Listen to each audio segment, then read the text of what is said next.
चौथी पीढ़ी में जो काम करता हूँ और हमारा सारा रोजगार सब कुछ रोटी पानी दुकान से चल।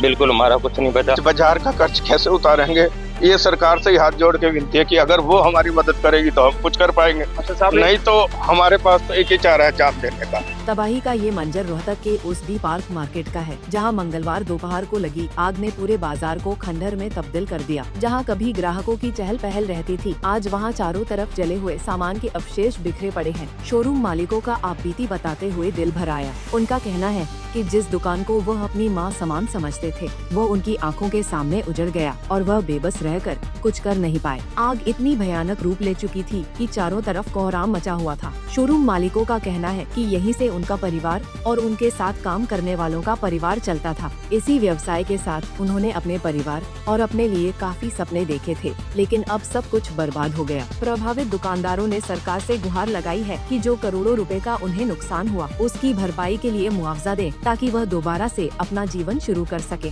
क्योंकि उनके सामने अब अपना जीवन खत्म करने के अलावा कोई विकल्प नहीं बचा है। विषय में ना कैलाश वुड हाउस हमारी शॉप है, 50 साल से हमारे यहाँ बैठे हैं। डी पार्क पे सबसे पुरानी शॉप हमारी है। चौथी पीढ़ी में जो काम करता हूँ और हमारा सारा रोजगार सब कुछ रोटी पानी दुकान से चल। बिल्कुल हमारा कुछ नहीं बचा। तो कैसे क्या हुआ था उस टाइम? कहते हैं यहाँ पर कंप्रेसर फटा था। कंप्रेसर फटने के बाद फिर एकदम से सब ने अबड़ा तबड़ी हुई। बस फिर 15-20 मिनट में जो हो गया सोच भी नहीं सकते हम। तो अपनी आंखों से जो अपनी दुकान जलता देख जाए, उस इंसान के साथ क्या बीतती है सोचो। जो अपनी आंखों से देख रहा है दुकान जल रही है, फायर ब्रिगेड खड़ी है और दुकान जल रही है।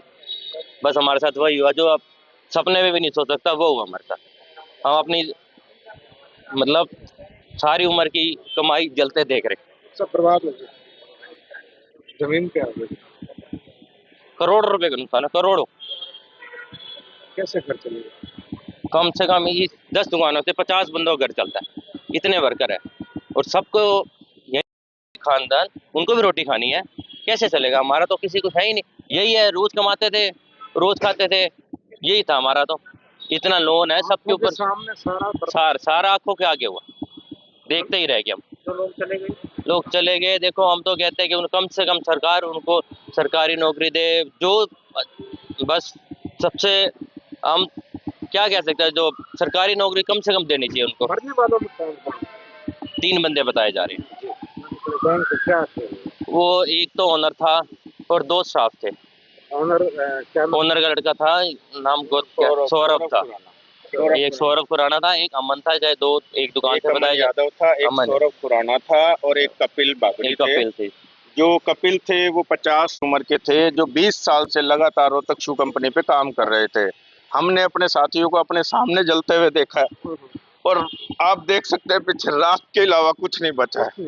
अब हम अपना जीवन कैसे चलाएंगे, अपने बच्चों को कैसे पालेंगे, बैंकों का खर्च, बाजार का खर्च कैसे उतारेंगे, ये सरकार से ही हाथ जोड़ के विनती है कि अगर वो हमारी मदद करेगी तो हम कुछ कर पाएंगे, नहीं तो हमारे पास तो एक ही चारा है, जान देने का। अच्छा साहब, एक बात बताओ, जब आपके सामने आपकी कमाई चल रही थी तो क्या बीत रही थी? अब जो कमाई एक संतान की तरह होती है, जिसे हम अपनी जी जान और अपने खून से चलाते हैं, पालते हैं, बनाते हैं, अपनी औलाद को जलते हुए देखना और अपनी दुकान को जलते हुए देखना एक समान होता है। अब वो माँ की तरह है जो हमें पालती है, हमें कमाने के लिए कमाते हैं, माँ के सवेरे उसको मत्था टेकते हैं और वो हमारे सामने जल रही है। कुछ नहीं कर पाए, बेबस थे। इतनी भयंकर आग थी, कुछ सेकंडों में ही, मतलब वो मंजर था जो जीवन में कभी सोचा क्या, देखा भी। हमने तो कभी ऐसा मंजर मूवीज में भी नहीं देखा था कि ऐसी भी आग होती है। कार्रवाई चल रही है, लगे हुए हैं फायर ब्रिगेड वाले भी, एनडीआरएफ वाले भी, और उम्मीद है कि जल्दी आग पे काबू पा लिया जाएगा। कितने व्यक्तियों की कैजुअल्टी हुई? 3 व्यक्तियों की कैजुअल्टी हुई है और मैं सरकार से निवेदन करता हूं कि उनको सरकारी नौकरी दी जाए। हालांकि मुख्यमंत्री महोदय जी ने मुआवजा 10-10 लाख रुपए कहा है, वो तो ठीक है, लेकिन हम चाहते हैं कि कमाने वाले वही थे परिवार में। अब वो परिवार के मुख्य व्यक्ति चले गए हैं, तो मेरे सरकार से निवेदन है कि उनको एक सरकारी नौकरी दे दी जाए ताकि उनके परिवार का जीवन यापन सुचारू रूप से चलता रहे। कितनी गाड़ियां पहुंची थी और क्या कोई कमी रही फायर ब्रिगेड के आने में? फायर ब्रिगेड थोड़ी लेट पहुंची। पुलिस ने अपना कार्य सुचारू रूप से किया, लेकिन फायर ब्रिगेड की गाड़ियां लेट पहुंची। अगर वो समय पे पहुंच जाती फायर ब्रिगेड की गाड़ियां, तो आज ये इतना बड़ा हादसा नहीं होता। इसमें बहुत ज्यादा बचाव हो सकता था।